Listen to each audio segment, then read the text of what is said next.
গিন্নি, এই আমার তো ঝাঁঝরাটা কোথায়? দেখো ওইখানে আছে।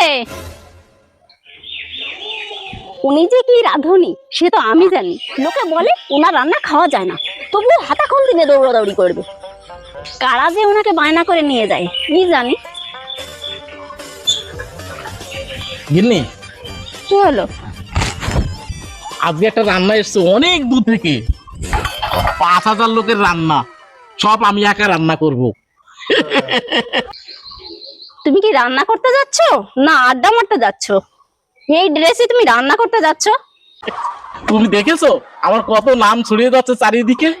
আমি চাই কি এই রাঁধুনির নাম সারা বিশ্বে ছড়িয়ে যাক। তোমার নিজের গ্রামের লোকই তোমাকে ডাকে না, আর তুমি বলছো সারা বিশ্বে আমার নাম ছড়িয়ে যাক। তুমি জানো এই গ্রামের লোক আমাকে হিংসা করে ডাকে না?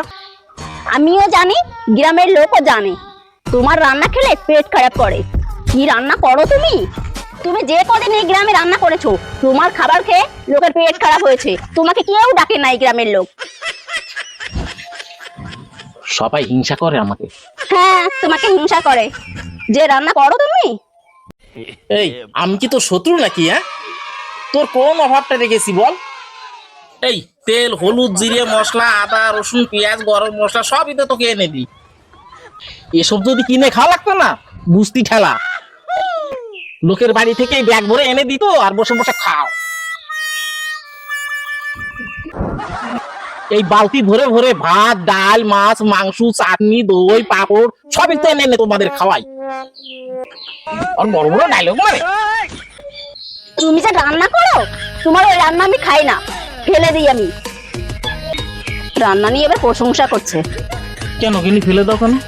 তুমি কি রান্না করো তুমি জানো না? ঠিক আছে, মনে থাকবে, জীবনে কোনোদিন আর খাবার এনে খাওয়াবো না। রান্না করতে গিয়ে কার কার বালতি গাবলা নিয়ে এসেছো, তা তো কোনোদিন ফেরতও দিলে না। এটা কার ছিল? রেখে দাও, থাক, ওসব কথা আর বলে না। আরে কিনা আজকে বলো, ওকে শুনে ফেলবে, শুনে ফেললে আমার বদনাম হয়ে যাবে না? বদনামের যখন ভয় করো এগুলো আনো কেন? এই কি মুশকিল, আমি কি চুরি করে এনেছি নাকি? দিতে মনে নেই তাই। কাদের বালতি এটা? ওইখান থেকে নিয়ে এসেছিলাম। তাহলে তোমার মনেই নেই কাদের বালতি। আর যাত্রা সে নিয়ে যাবে এসে। আমি চলি। আমার ঘরের লোকই বদনাম করছে, পাড়ার লোকই বদনাম করবেই। যাদের কামাই করে খায় তারাই আমায় বাস দিচ্ছে।